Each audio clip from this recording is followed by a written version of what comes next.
Mas eu estava colocando aqui com o nosso amigo Jairto, é um podcast legal, a gente bate um papo, fique bem à vontade. E eu queria colocar com você aqui, vou repetir, né, Jairto Fraga está aqui comigo, e eu li, né, um parágrafo interessante sobre uma matéria que diz: Nordeste tem a capital da uva, do vinho do Brasil em pleno sertão. Tem a capital da uva e do vinho em pleno sertão. E depois vem o primeiro parágrafo. Você imaginou que o sertão nordestino, né, poderia ser um dos maiores produtores de uva e de vinho? Você já pensou nisso alguma vez na vida, no passado? Né? Um dos maiores do país? Pois é, essa é a realidade de Petrolina, ok?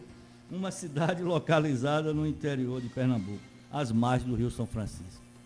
Aí eu pergunto a você, Jairto, qual a reflexão que traz a nós, famesfiano, aquele que trabalhou e trabalha realmente em busca hoje desse grande crescimento hoje do agro, né, com essa vertente, inclusive, de equilíbrio da balança comercial graças ao agro, uma visão necessária diante da realidade de clima favorável, solos maravilhosos, e aí nós temos aqui essa riqueza. O que você acha dessa matéria, desse parágrafo? Eu acho que ela foi injusta com a Bahia, por exemplo, né? Porque quando você fala em viticultura ou fruticultura tropical, o mais correto é que você fale no submédio São Francisco, né? E aí você vai ter municípios de Pernambuco e municípios da Bahia. Nós vamos falar aí o papel importante que Juazeiro, Casa Nova, Sobradinho, Centro Sé, Curaçá desempenham. Estão à margem do Rio São Francisco e nós temos as maiores fazendas de fruticultura, por exemplo, estão na Bahia, né? Isso. E nós temos uma única fazenda aqui, que é produtora de etanol, de açúcar, enorme, com quase 20 mil hectares irrigados, só para dar uma dimensão de como o agro é muito importante. Então, acho que a matéria é importante porque destaca o papel da condição da viticultura na região, não só a viticultura para mesa, mas aquela viticultura que se destina, não só para exportação, para o mercado interno, mas aquela viticultura que é também a que se destina à produção de vinhos, de espumantes, de sucos, que é extraordinário e que a Bahia tem representações excelentes em Casa Nova, por exemplo. Casa Nova, né? Né? É um exemplo que eu acho que pode. Agora, me parece que a Bahia precisa ter um olhar mais generoso com o Juazeiro, né? Me parece que falta isso. Juazeiro é uma cidade do norte baiano, vamos assim dizer, ou do nordeste baiano, que é estratégica, sob todos os aspectos se você ponderar. Mas me preocupa muito o fato de que a gente tem um clima extraordinário, e é por isso que a viticultura se instalou aqui, pelas condições comparativas e competitivas. Não é só o aeroporto, mas são as nossas condições de sol, de umidade relativa, de solos. E, curiosamente, a Bahia tem solos extraordinários, né? O Vale do Salitre é algo extraordinário. E, pasme, você ainda não tem todo o Vale do Salitre potencialmente aproveitável. Como você pode conceber que em pleno século XXI, no ano 2020, da graça de Deus, de 2023, nós não temos o salitre como potencial? Primeiro, privilegiando as populações que lá estão. Segundo, atraindo novos investidores, pequenos, médios e grandes, para fazerem esse desenvolvimento. É inadmissível que a gente esteja... O que é que está faltando? Bom, aí a gente vai conversar sobre vários aspectos, né, do que pode efetivamente estar dificultando que essa região, né, e aí eu estou me referindo particularmente à Bahia, já que a matéria retrata Petrolina. Ela retrata exclusivamente Petrolina, que é uma cidade maravilhosa, todos nós linda, gostamos, bonita, linda, né? nós queremos bem, né? Nós somos uma única região, um único povo, então não tem porquê.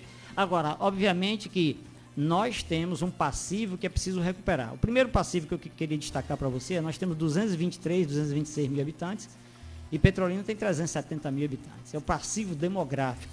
Nesta perspectiva, com uma taxa de natalidade no Nordeste de 1,8, Petrolina vai dobrar a população em 10 anos, o próximo a isso, ou um pouquinho mais, e Juazeiro não vai conseguir fazer isso. Difícil. E aí a demografia define desenvolvimento. Com certeza. Né? Expectativa de Expectativa de crescimento, porque isso implica dizer com a entrada de pessoas novas no mercado de trabalho, investidores vindo para a região e sendo atraídos, obviamente, pelo agro e por outras potencialidades. Vamos lembrar que, graças à agricultura irrigada dessa região, é que a gente tem um parque de saúde muito interessante, tem um parque de educação superior e médio muito interessante.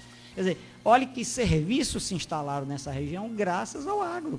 Então, o agro tem um papel crítico nessa região, com todos os defeitos que o agro possa ter, e a gente partilha de algumas críticas, mas o agro tem movido esse país. Ignorar isso é, de certa forma, uma incoerência e uma ignorância sem fim. Com certeza. Jairto, você colocou assim, algumas questões interessantes e realmente eu concordo plenamente com a sua visão. Agora, nós tínhamos aqui em Juazeiro, né, eu brinco sempre que às vezes a gente encontra algumas pessoas depois dos 40, aí as pessoas dizem, eu nasci em Juazeiro, fui registrado em Petrolina, mas nasci em Juazeiro. Quer dizer, nós tínhamos a melhor estrutura em saúde. Né? Porque quem nascia, a tendência de nascimento daquela época significa que as clínicas de Juazeiro atendiam melhor, tinha melhor estrutura.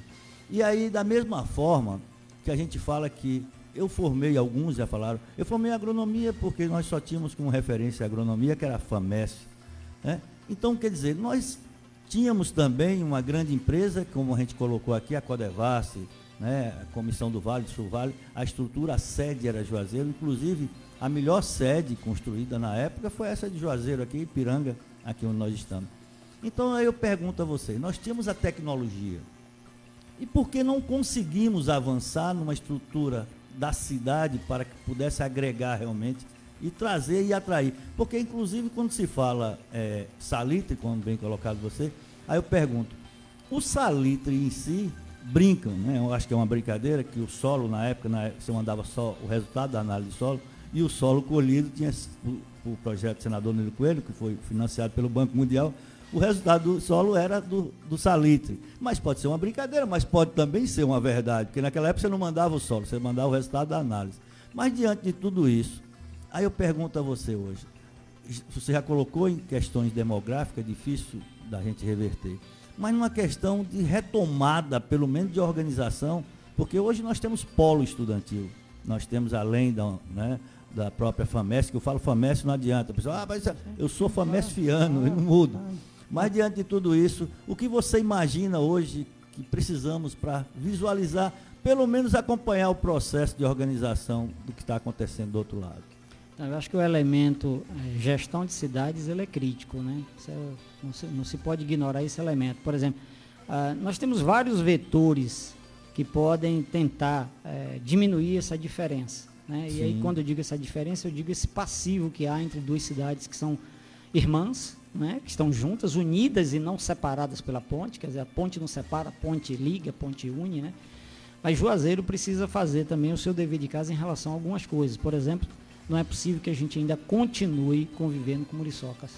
É verdade. Né? Quer dizer, é uma coisa que o nosso passivo na área ambiental, e aí eu estou me referindo basicamente à questão do saneamento básico, dos tributários e cursos, que eram antigamente essa bacia, isso aqui tudo era uma grande bacia, né? E esses tributários cortavam essa região, porque você observa que o Juazeiro é um pouco mais baixo do que Petrolina. Quando você chega lá na Carranca, vindo da 407, que você olha para cá, você vê os edifícios em Petrolina, as casas. A visão de Petrolina é primeira que é Juazeiro. Primeira que é Juazeiro, que demonstra que nós estamos numa cota um pouco mais baixa. E aí, obviamente, nós tínhamos muito berçários aqui, tributários, córregos, riachos e tal. E ao longo das sucessivas gestões, isso foi secundarizado.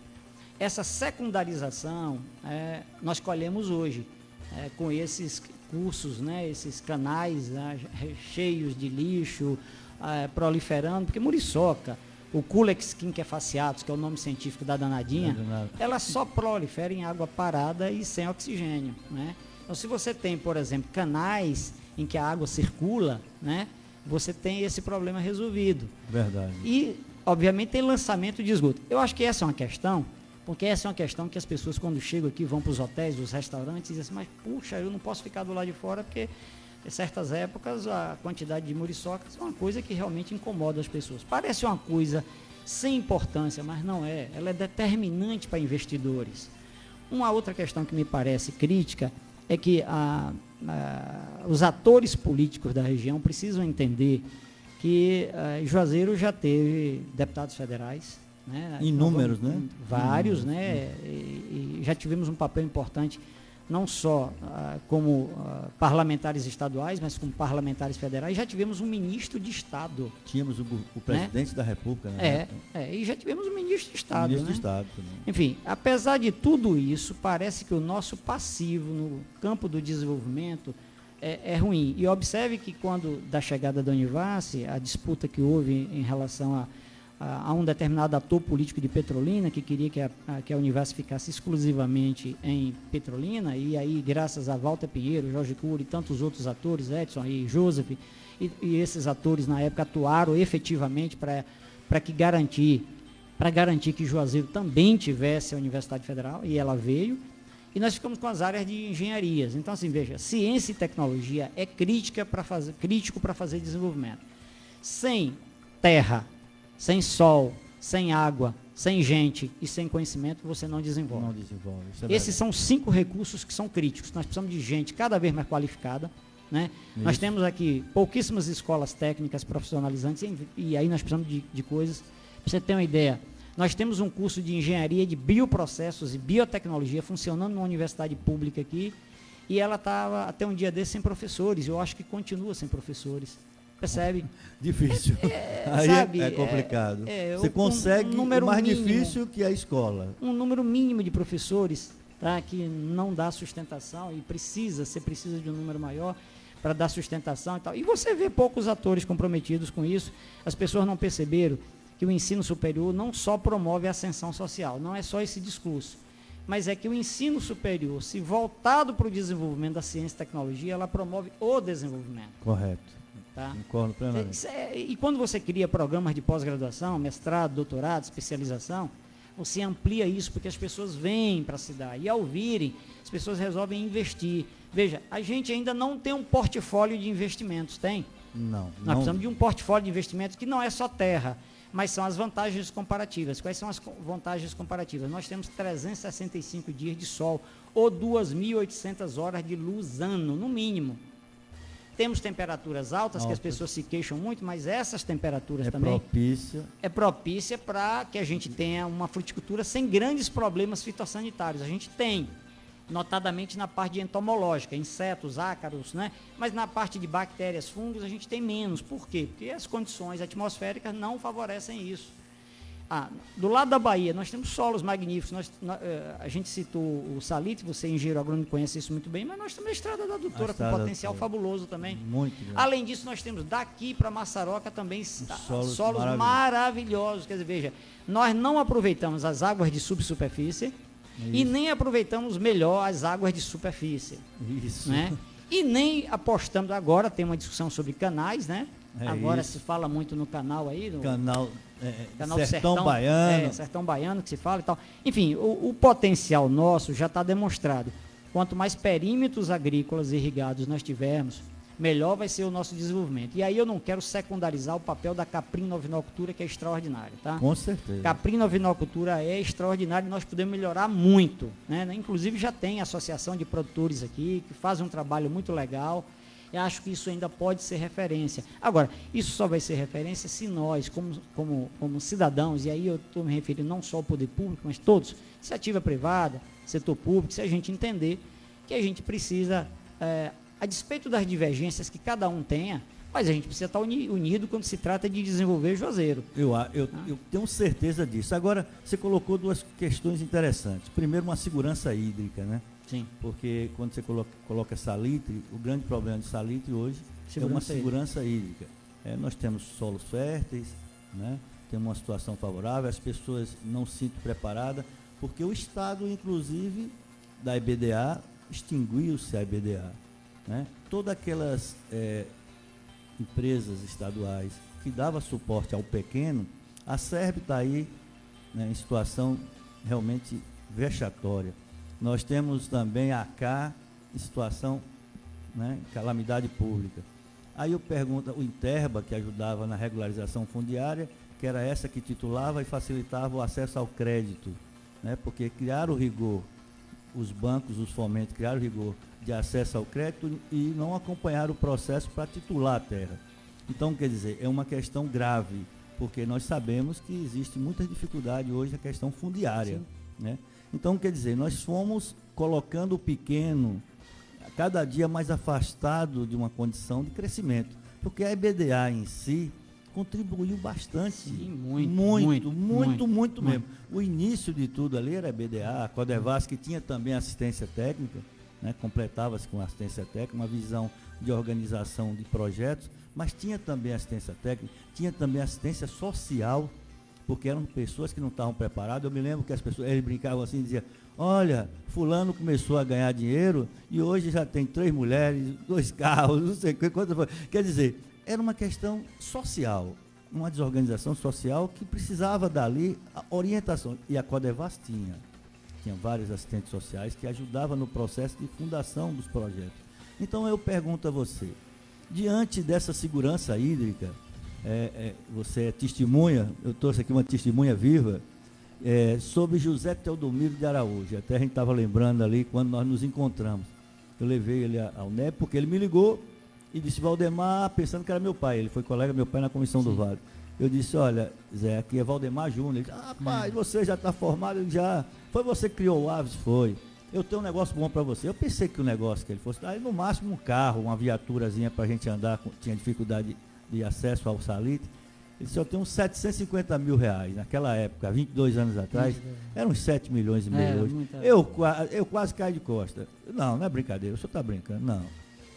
Aí ele disse: e aí, o que é que você pensa? Eu disse: não tem condição de ser feito. Nós não temos estrutura nem técnica e nem estrutura realmente que a gente possa consolidar um levantamento de Morro de Chapéu a Juazeiro.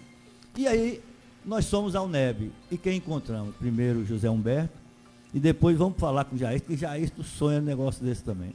Quando chegamos na sala, conversando, e sentimos a dificuldade de trabalhar o orçamento na época a FAMESP tinha passado a ser um NEB, de administrarmos esse dinheiro. Esse dinheiro iria para Salvador voltar. E aí ele disse: rapaz, essa história eu já conheço, é melhor nós desistirmos desse negócio. E foi muito triste, porque se criou a expectativa de um termo de cooperação técnica, o NEB, e acabou-se lá na mão da universidade, que também realizou um bom trabalho. Está aí, está exposto o Plan GIS. Mas aí eu pergunto a você, diante de uma segurança hídrica, a gente acompanhou o processo de poder desviar o Rio São Francisco e trazer e perenizar não só os riachos, né, não só os riachos, como também alguns açudes. E eu fiquei inibido porque quando nós fomos desenvolver pelo menos essa visão, foi na época da implantação do salitre. E eu participei da audiência pública do salitre e coloquei isso em questão, que essa água não deveria sair de baixo para cima. Seria de cima para baixo com o menor custo operacional. E aí foi um conflito brabo, porque eles já tinham isso escrito e a audiência era para que a gente engolisse, né, engolisse aquilo ali como se fosse alguma coisa que era toda a razão. E nós, na época eu tinha 21 anos, 22 anos, quer dizer, era um cara jovem e não tinha assim aquela pressão sobre o profissionalismo ainda. E eu coloquei, depois eu fui ver junto aos técnicos lá de Veja, na audiência pública, que me deram 2 minutos, eu falei 15. Então, quer dizer, nós já tínhamos ideia que aquela área ali precisava de uma segurança hídrica, que inclusive houve conflito, inclusive com morte. Sim. Mas aí eu pergunto ao amigo Jair, diante de que você já colocou de forma antecipada, que nós pudemos inclusive perenizar, organizar, inclusive áreas de sequeiro que podem ser áreas irrigadas, desde quando se tem uma educação ambiental voltada a uma organização, além do investimento, mas uma organização, porque a água é para ser dividida, né? E se nós trouxermos o bem público, mas as pessoas acham que chega lá, aquele que chega primeiro, que está mais próximo, deve utilizar, na verdade, aquela vazão maior. Por isso existem os comitês de bacia. É por isso. Racionalizar. Inclusive, nesse trabalho montamos o primeiro comitê do Brasil, que foi o comitê do Salitre, para depois vir ser o comitê de São Francisco. Você participou, nós levamos a discussão lá para o NEB. Mas diante disso, o que você acha hoje de a gente consolidar esse projeto? Porque o canal do Sertão da Bahia, eles querem levar água daqui da Foz até a bacia do Jacuípe. 312 quilômetros. E o salitre aqui do lado. E o salitre aqui do lado, onde você pode colocar algumas barragens com potencial de produção energia elétrica a partir de hidroelétrica. Você viabiliza daqui até Campo Formoso. Os solos estão extraordinários. E por que se pensa em gastar 6 bilhões e 900 milhões? Não sei se você viu esse movimento agora de Ibó, que fecharam lá Ibó, o trevo de Ibó, por causa da questão, hoje, de não ter um planejamento do custo operacional. Fecharam o Ibó, ficou praticamente 24 horas fechado, e você imagina que ali liga o norte e nordeste, né? Tanto pelo litoral, a parte de sertão. Aí você diz, e aí, Valdemar, diante disso, será que nós vamos ter... E lá foi 16 bilhões, aqui 6 bilhões e 900 milhões, o último orçamento anunciado. O que é que você acha dessa... Olha, eu acho que a questão da insegurança hídrica, eu vou chamar de insegurança, porque até hoje a população do Salitre ainda não foi efetivamente beneficiada, a chegada dos perímetros ainda não foi aquilo que a gente imagina, até pelo potencial que a região tem. Sim. Pode ser ampliado e muito, os solos são extraordinários, os solos têm um potencial muito grande e tal. Agora, essa região precisa resolver duas coisas que me parecem críticas. A primeira é que os investimentos hoje precisam ser públicos e privados. Sim. Mas o ente privado, ele só investe se ele percebe que o ente público fez o dever de casa. Então, assim, o dever de casa, para mim, hoje, é o que está acontecendo, por exemplo, com os perímetros de Petrolina. Você chega lá, todos têm acesso pavimentado. Muito bem pavimentado. Todos têm acesso pavimentado, percebe? Além disso, você tem todas as condições básicas lá de água, de energia, chegando até dos locais mais distantes do Pontal, né? Você vai observar o desenvolvimento. Tá? Nós precisamos fazer isso também. Eu acho que isso é uma questão que é crítica, né? O Rio Salitre não tem nenhuma razão técnica que me ocorra aqui agora, pode ser que tenha alguém que saiba, mas que me ocorra aqui agora, que impossibilite dele ser perenizado.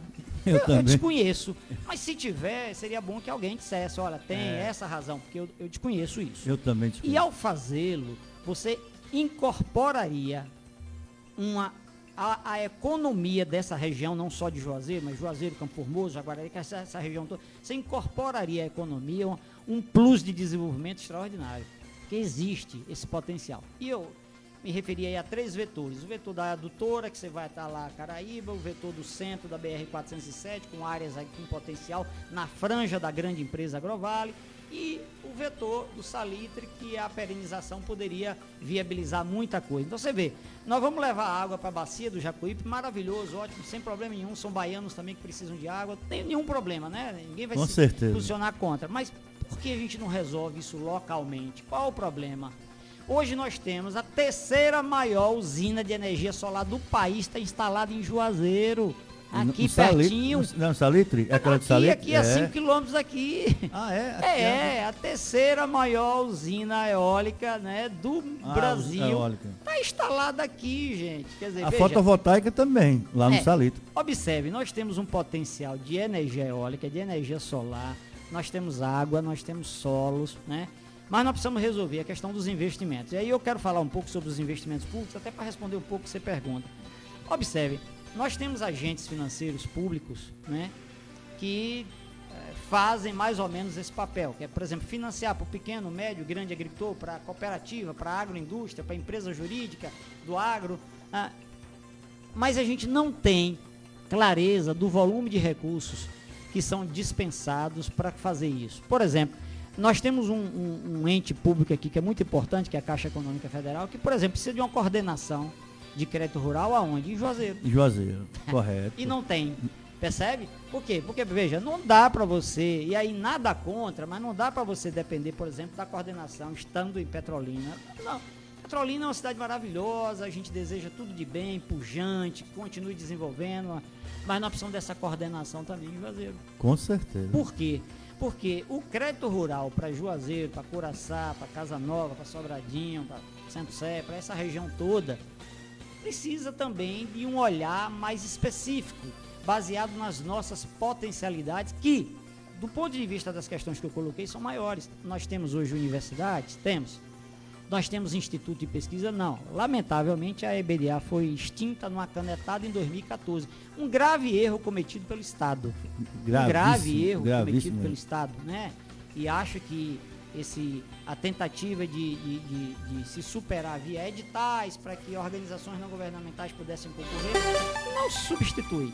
Né? A gente sabe que não substitui porque, na verdade, aqueles produtores que não poderiam acessar essa assistência técnica de qualidade deixaram de fazê-lo, né? O que é uma perda. Com Quem certeza. pode pagar, contrata para fazer. Então, eu acho que esse elemento, ciência e tecnologia, os recursos naturais, investimentos e recursos humanos qualificados fazem, né, aí o modelo que a gente precisa para promover uma retomada de desenvolvimento mais rápida, destacando, só para concluir, destacando que a gente precisa ter mais cuidado com as questões ambientais.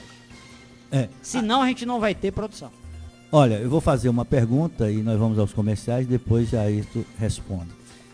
Jairto, eu vejo que quando, inclusive tem um DERBA que eu esqueci também, citando essas instituições públicas do Estado, que realmente fecharam, o DERBA era um importante, que eram as estradas vicinais, nós deixamos de ter estradas vicinais, e estradas do próprio Estado, né? As BAs, hoje que a gente tem dificuldade de manutenção, que era o DERBA que passava. Então, quer dizer, é muito importante também a nível hoje do interior, né? Então, eu te faço uma pergunta. Diante de todos esses atropelos, não só do município, e que abrange o norte da Bahia, e quando você colocou a grandeza do salitre de Campo Formoso até a Juazeiro, e que alcança, diante dessa regularização hídrica, as subbacias, que inclusive a própria bacia do Jacuípe foi a primeira que nós levantamos naquela época do Plangis, a do Itapicuru do também. Itapicuru, e muita, né, do Jacaré, né, que alcançava não só a margem direita, como a margem esquerda do salitre, e alcançava muitas cidades próximas a Irecê. Então eu te pergunto uma coisa, diante dessa grandeza, o que a política que garantia, né, um potencial grande ao pequeno, né, eu tinha o território de identidade, foi esse que eu ajudei a formar o consórcio, que nós formamos o primeiro consórcio intermunicipal aqui em Juazeiro, que é o sertão, né, sertão da Bahia. E eu pergunto a você, diante de tudo isso, o que você vê dessa política retroativa hoje, né, porque vem regredindo? Inclusive eu estava vendo uma pesquisa agora há pouco, que de um governador para outro, nós fizemos foi piorar o índice de violência. A violência está ligada a tudo isso, se nós não tivermos, na verdade, desenvolvimento, com certeza, e educação, primórdio. Mas, diante de tudo isso, o que você acredita, não só de Juazeiro regredindo, mas o Estado regredindo, que ajudou e vem ajudando, se nós não tivermos uma alça que fosse Petrolina, essa é a verdade, é uma alça. Né? A sorte nossa é um aeroporto Petrolina, uma organização que reflete diretamente em nós aqui. Né? Então, diante de tudo isso, você vai me responder por que essa regressão a nível de Estado também. Vamos lá.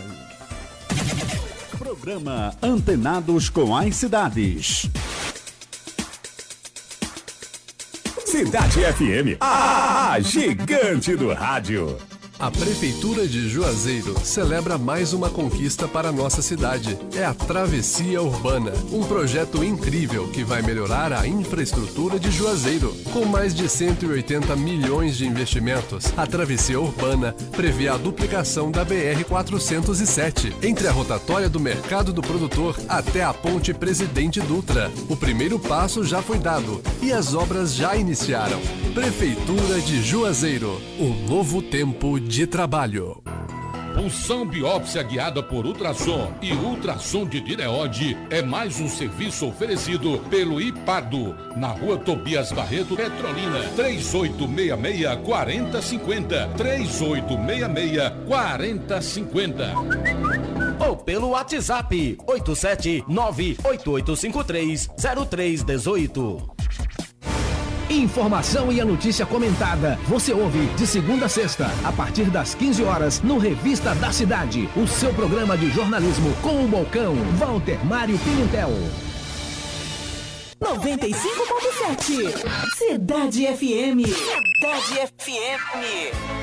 O programa Músicas Inesquecíveis vai ao ar todos os sábados a partir das 9h30 às 11 horas. Produção e apresentação de Rosa Helena. Mensagens de reflexão, previsão do tempo, dicas de saúde, momento da língua portuguesa, fragmentos de notícias e a boa música. portanto, imperdível. Todos os sábados, às 9h30 da manhã. Programa Músicas Inesquecíveis. Roselena aguarda por você. Um dia areia branca, seus pés irão tocar. A Associação Médica Espírita alerta. A porta de entrada para todas as drogas são o álcool e o fumo. O álcool e o fumo. Diga não às drogas. Diga não às drogas. Cidade FM. Programa Antenados com as Cidades. 5h12. Jair, vamos lá. Nesse crescimento, faltou, né, um grande apoio do Estado, e que eu vejo que não foi crescimento, foi realmente regressão, já que nós estamos vendo diante da Bahia um grande potencial. Todas as vezes que a gente discute, entra num tema aqui interessante, mas eu também gostaria de acrescentar para você responder logo. Essa EBDA aqui não foi um incentivo à iniciativa privada no conceito de organização voltado a receituário agronômico. Nós não temos mais o médico do SUS, né, e o médico particular. Passou-se a ter só o receituário das empresas particulares no conceito de organização, sabendo nós que se você não tiver um certo conhecimento, você acaba levando o gato por lebre. Sim. O que você acha disso? Eu acho que a gente tem que fazer alguns deveres de casa. Por exemplo, no tocante a essa questão da agronomia, o receituário agronômico é um instrumento fabuloso que permite você regular o uso indiscriminado de agrotóxicos. E isso se faz mesmo, inclusive nessa região, por muita gente de forma muito irresponsável. Tá? Então, a gente precisa do receituário agronômico para proteger o consumidor, para proteger o produtor. E para proteger o próprio profissional que emite. Sim. Tá? Sim. Não é problema usar agrotóxicos, é problema usar de forma equivocada. Embora eu defenda a agroecologia e a agricultura orgânica, porque são sustentáveis e têm os mesmos níveis de produtividade. Por exemplo, a maior empresa orgânica do planeta Terra está no Brasil, está no interior de São Paulo. São 20 mil hectares de cana-de-açúcar com a monocultura orgânica, totalmente orgânica. Lá, por exemplo, não se queima. Lá, por exemplo, não se usa agrotóxico. Lá, por exemplo, não se usa glifosato, que é um herbicida, um dessecante foliar, enfim. Percebe? Então, nós temos tecnologia. Agora, eu queria destacar também outro elemento importante, que é o potencial que vou chamar de caatinga, embora a expressão caatinga signifique mata branca, na linguagem indígena aqui, né? Então, nós temos aqui uma espécie de juazeiro azul, que é o Rio São Francisco. Por que a gente não aproveita ele mais ainda com piscicultura? Nós todos sabemos do potencial, mas por que a gente não aproveita mais ainda? O potencial de piscicultura é ilimitado. Agora, claro que para isso você precisa que o poder público, a iniciativa privada deem as mãos, conhecimento tecnológico já existe e a gente possa fazer isso. Você quer ver um elemento importante? A Bahia sempre olhou Salvador, Camaçari, o seu entorno e a região costeira. 1.200 quilômetros de região costeira da Bahia. O interior da Bahia ele sempre foi secundarizado. Nos últimos anos, o interior da Bahia começa a assumir um papel importante. Por exemplo, Vitória da Conquista, com o café e com outras culturas. Barreiras e Luiz Eduardo, com a soja, o milho, o algodão, né, o agro que entra, hoje a fruticultura, a produção animal, enfim. E a região de Juazeiro, com a fruticultura. Mas nós sempre fomos vistos, de certa forma, eu já estou aqui há 3 décadas, e ao longo de 3 décadas, eu acho que os investimentos públicos em Juazeiro foram pequenos. Eu digo em relação à importância dela, sabe? A importância, o potencial que Juazeiro pode devolver. Poderia ser muito mais? Precisaria ser muito mais. Por quê? Porque nós temos um potencial, nós temos um povo que é extraordinário, e isso não é demagogia, nós sabemos do potencial. O povo de Juazeiro é reconhecido como um povo hospitaleiro, caloroso, amigo. Agora, nós temos experimentado algumas situações que não são novas, né? Eu não sou irresponsável para dizer que isso é da agora, mas ao longo do tempo, nós temos um passivo de infraestrutura, de ruas, né? Por exemplo, sem calçamento. Nós temos um passivo ambiental também. Nós temos alguns passivos que nós não fomos capazes de resolver. E esses passivos são críticos, por quê? Porque investidores gostam de chegar e ver que o modelo que está funcionando ali está dando certo. Com certeza, não é? verdade. Esse modelo dando certo, o investidor diz, pô, essa É um região atrativo, pujante, é um atrativo. tem recursos humanos, tem terra, tem isso, tem aquilo, tem investidores e tal. Então, eu acho que o olhar que o poder público estadual teve em relação a Juazeiro é aquém do que Juazeiro merece. Isso, historicamente, ninguém pode dizer o contrário. A despeito de nós termos tido aqui parlamentares federais, estaduais, que, na sua medida, todos eles deram e dão contribuição. Eu não estou aqui secundarizando o papel dessas pessoas, pelo contrário, estou destacando o papel deles. Todos eles foram importantíssimos, tá?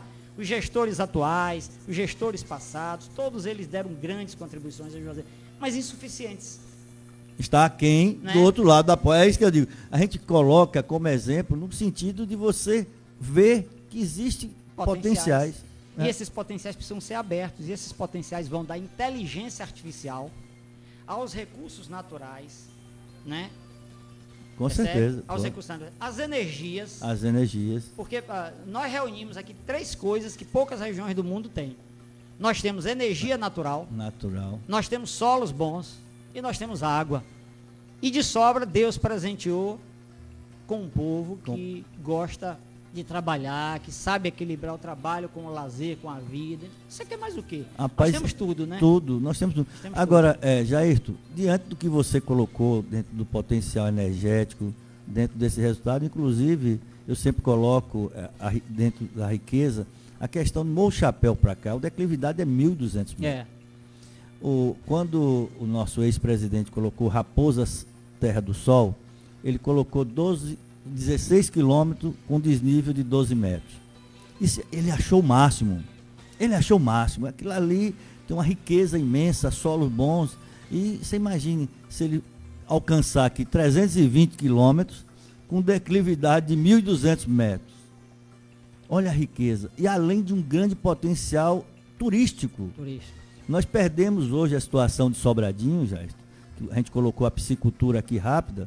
Mas hoje, você sabe que em termos de empregabilidade, hoje o menor custo de investimento hoje, diante de tudo que você colocou aqui, é o turismo.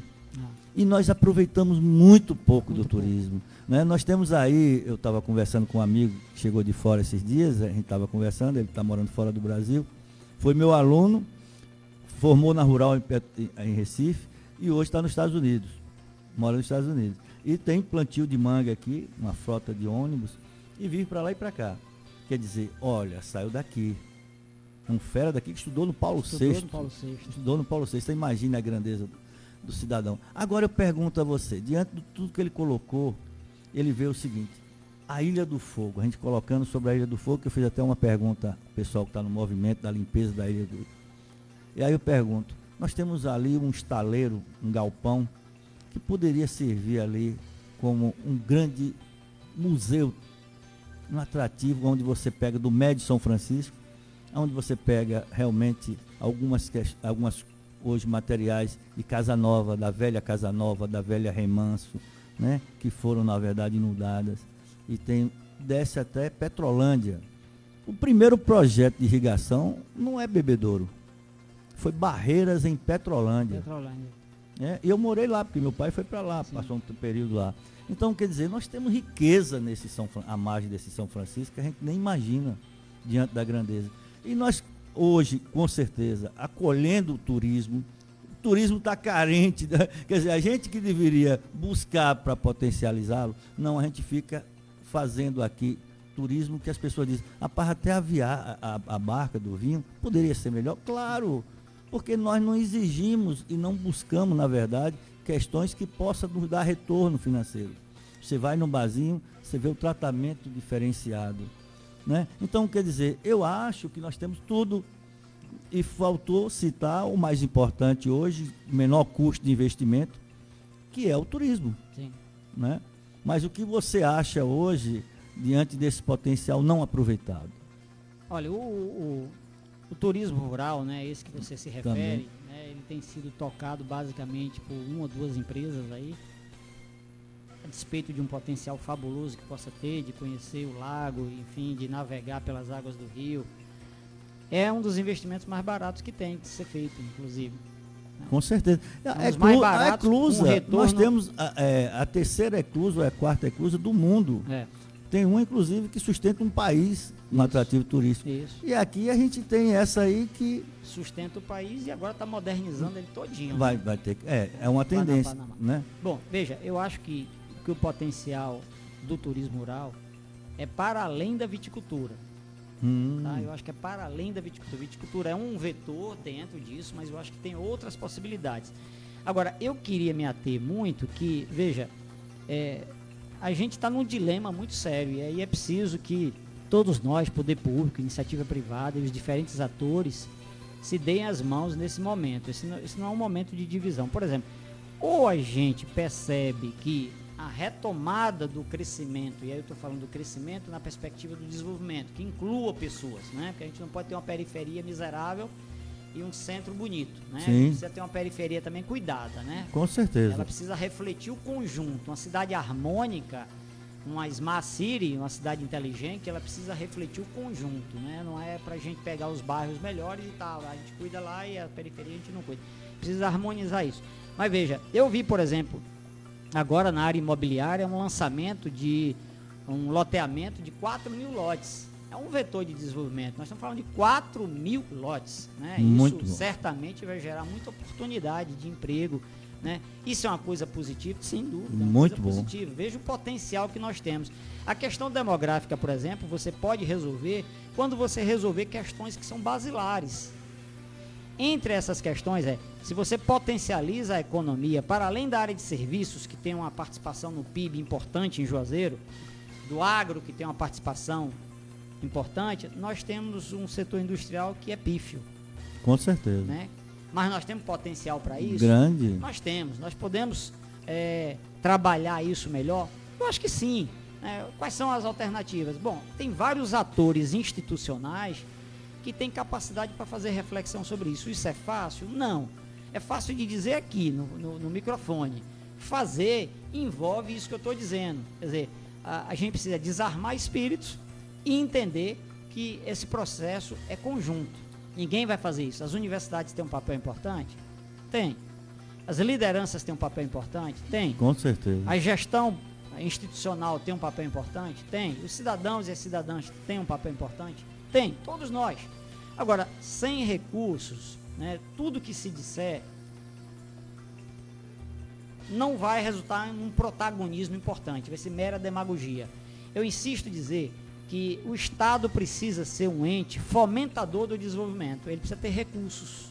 Com certeza. Então, quando o Estado chega, e aí eu estou me referindo ao Estado com seus diferentes instrumentos, por exemplo, na área rural, o crédito rural, na área imobiliária, o crédito imobiliário, na área comercial, o crédito comercial, na área industrial, o crédito industrial, e arrebentar as amarras, porque não há coisa pior para se investir quando você chega num município ou num estado onde as amarras da burocracia não visam proteger o meio ambiente nem as pessoas, protegem a burocracia dela própria. Com certeza. Né? Então a burocracia tem sido um elemento dificultador de desenvolvimento em qualquer lugar do mundo. A gente vai para a Estônia, experimentou um desenvolvimento fabuloso, porque na Estônia você cria uma empresa em 1 hora e anula ela em 1 dia. Tente fazer isso no Brasil. Com certeza. Né, que você não vai conseguir fazer, a despeito de muita gente ter trabalhado para diminuir. Quer dizer, quem gera emprego são empresas. É verdade. O Estado não gera emprego. É o que acontece. Mas isso quando você gera emprego, você incha a empresa. E dificulta que o Estado dê apoio a tudo que você colocou aí. Você anula o investimento completamente em saúde, em educação, em infraestrutura, na proteção ao meio ambiente e nos outros serviços que são essenciais. Por quê? Porque você inchou. Inchou e não tem como ter realmente a estrutura de E não aporte é papel do ente Estado gerar emprego, não dessa forma, sempre concurso público, né? Afora isso, que é uma coisa muito diminuta, o papel de gerar oportunidades é da iniciativa privada e ela precisa se sentir apoiada. E eu estou me referindo não à iniciativa privada, grande necessariamente, estou me referindo a pessoas pequenas, ao microempreendedor, ao pequeno empreendedor, da área rural, da área comercial. Eu acho que esse dever de casa, eu acho que o Brasil precisa fazer de forma mais enfática e alguns estados estão fazendo, sabe? Por exemplo, a taxa de desemprego em Santa Catarina é de 3,6. Pois é, olha que grandeza. É de 3,6. A nossa, a do estado da Bahia, você pode multiplicar isso aí por 4 vezes pelo menos. Tá mais de 14. Ou 3 ou 4 vezes. Né? Olha, eu vi uma entrevista interessante com o senhor Flávio, ele é presidente da Associação Industrial de Minas Gerais. Ele colocando com muita tranquilidade. Chegou o ponto que nós estamos com medo de crescer. E todo mundo se surpreendeu, por quê? Nós não temos potencial de energia disponível. Quer dizer, nós temos tudo. Ele está colocando numa situação lá que tem condições de crescer, mas não tem energia. Não tem potencial energético. Para né? atender a demanda, para atender as futuras, né? Na verdade, investimentos na parte industrial. Aí eu digo, rapaz, nós temos tudo. Nós temos isso. E temos como atrair. Nós temos as duas energias renováveis mais importantes, que é a eólica e a solar. As mais limpas, né?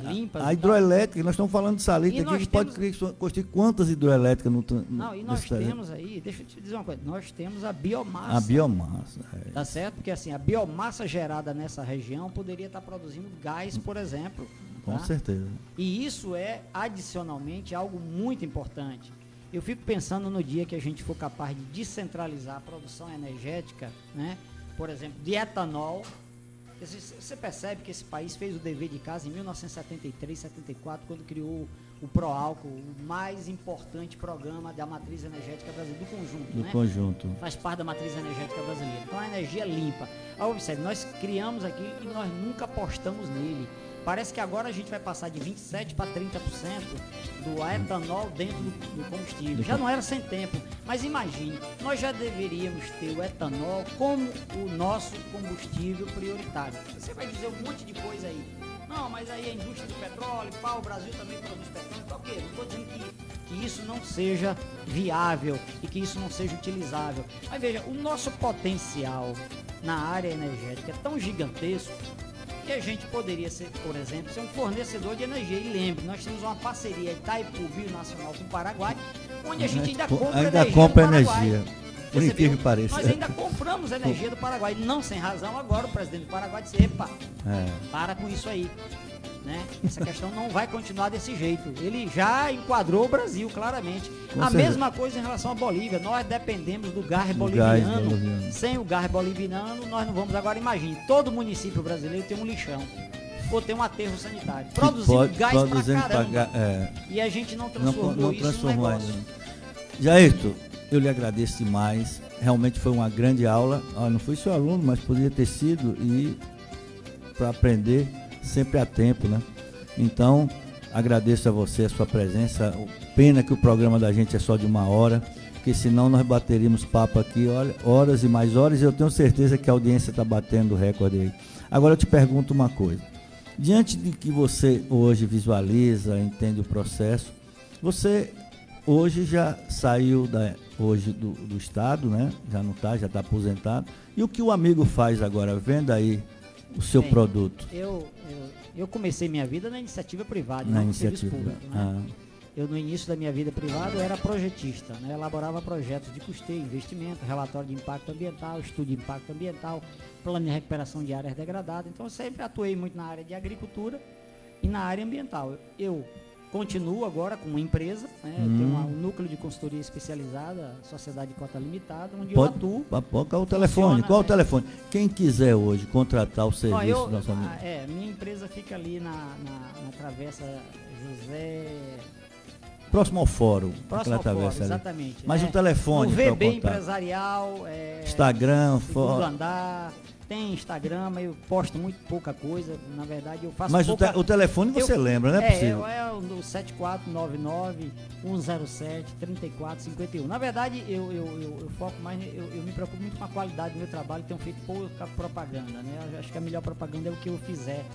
O resultado do trabalho. E a gente já tem feito muito, né? A gente faz pedologia, projeto de investimento, projeto de custeio, enfim, a gente temos trabalhado com diferentes agentes financeiros, né? Mas eu queria destacar, me permita só para finalizar, a importância do crédito para o desenvolvimento regional. Né? Que os atores institucionais que estão nos ouvindo, se estiverem nos ouvindo, lembrem que sem crédito nenhum país se desenvolve. Não tem, porque veja, esse dinheiro ele é fundamental para ele gerar novas oportunidades e para fazer com que aquele capital que está em iniciativa privada entre